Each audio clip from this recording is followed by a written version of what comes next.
और जब हमने एक्सेप्ट कर लिया तो वी आर लाइक दैट हाथी और दैट घोड़ा, जिसको कि एक छोटे से खूंटे के साथ एक पतली सी रस्सी के साथ बांध दिया जाता है और उनको बुद्धू बना दिया जाता है। Thank you viewers for subscribing my channel. Thank you so much for watching till end and thank you so much for listening me. Namaste India, your chat box is with you to do some chit chat and आज की बातचीत शुरू करते हैं। आपको पता है ये जो टोंगा वाले होते हैं उन्होंने घोड़े को एक खूंटी से बांध के रखा हुआ है। आप लोगों ने भी देखा होगा द हॉर्स पावर, जितने भी मोटर्स होते हैं उसमें हॉर्स पावर हम डालते हैं और उन लोगों ने हॉर्स को एक खूंटे से बांध रखा। Same thing happens with elephant also. Elephant को भी आपने देखा पैरों में जंजीरें लगा के और इतने इतने खूंटों से उनको बांध देते हैं। तो जब मतलब ये उनके जो ओनर्स हैं उनसे बात करी, मैंने बोला आपने इसे बांध के रखा हुआ है, इसके पीछे का रीज़न, वो तो खुद इतने शक्तिशाली हैं, इतनी पावर होती है उनमें कि वो सबको उड़ा दें। एंड वो जो इनके ओनर थे उन्होंने क्या बोला कि इनको हम आज नहीं बांध रहे हैं, जब छोटे थे तब से ही हमने इनको एक छोटे से मतलब खूंटे में बांध दिया या पेड़ से बांध देते थे, और तब इनके पास इतनी शक्ति नहीं थी कि ये इसको उखाड़ के फेंक दें और जहाँ मर्जी वहाँ चले जाएं। तो उन्होंने कोशिश भी काफ़ी करी, क्योंकि जो हम छोटे होते हैं यंग होते हैं तो रिस्क ज़्यादा लेना पसंद करते हैं, same way with these animals. उन्होंने बोला कि उसको बांध के रखा था और उन्होंने कोशिश भी बहुत करी मगर दे फेल। बार बार फेल होने पे क्या हुआ कि उन्होंने कोशिश करना छोड़ दिया एंड अब वो उनको चुपचाप से पतली सी रस्सी के साथ एक पतले से खूंटे पे भी बांध दो, दे आर वेरी मतलब उनको ऐसा लगता है कि अब हम कहीं नहीं हिल सकते, हम इसको नहीं तोड़ सकते। ये उनके माइंड की कंडीशनिंग हो गई है। सो लेडीज एंड जेंटलमैन, इस चीज़ से हमें ये समझ में आया कि हमारी बचपन से जैसी कंडीशनिंग करी हमारी माइंड की, we respond in the same way. अगर बचपन से ही हमारे अंदर ये चीज़ बूस्ट करिए कि you are very confident, you are fearless, you are intelligent, you are best, अगर ये अच्छी क्वालिटीज़ बचपन में ही हमारे अंदर भर गई होती तो हमने सारी चीज़ें में एकदम झंडे गाड़ दिए होते। मगर ऐसा होता नहीं है। कई बार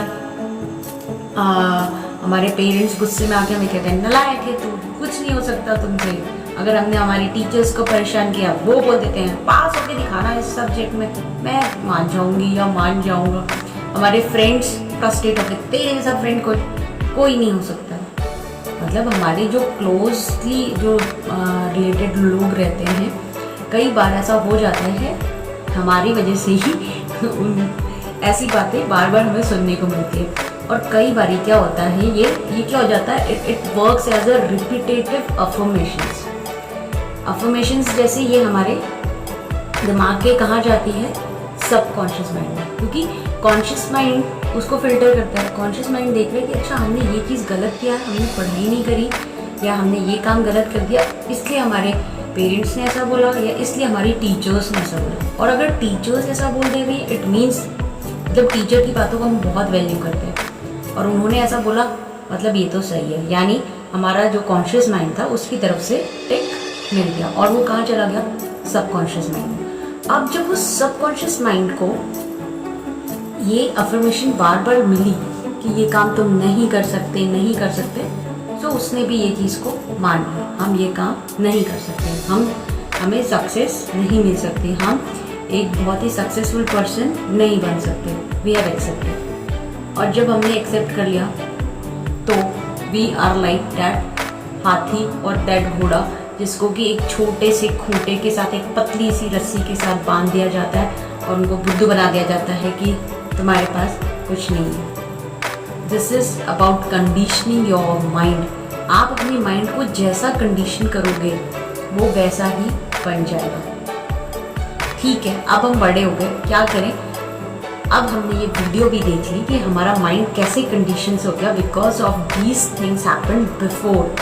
बहुत पहले हमारे साथ ये चीज़ें हुई जिसके कारण हमारा माइंड ऐसा कंडीशन हो गया। Now we have ability to change this thing. हम इसको चेंज कर सकते हैं अपने आप से, उस चीज़ को अफर्म करके, self love, self affirmation and to give power to your subconscious mind कि yes you can do it. And people who are saying these things to you is absolutely wrong. उनको ही हमें wrong proof करना है कि हम नहीं कर सकते, हम कर सकते हैं और हम सब कुछ कर सकते हैं. So condition your mind in a way you want it to be, not as people wanted you to be. This is your life, not theirs. So इस चीज़ पे ध्यान दीजिए कि हमारे टीचर्स ने जो बोला या फिर हमारे फ्रेंड्स ने जो बोला, हमारे पेरेंट्स ने जो बोला, दैट इज़ नॉट करेक्ट. हम जानते हैं कि हम क्या हैं एंड दैट इज़ करेक्ट.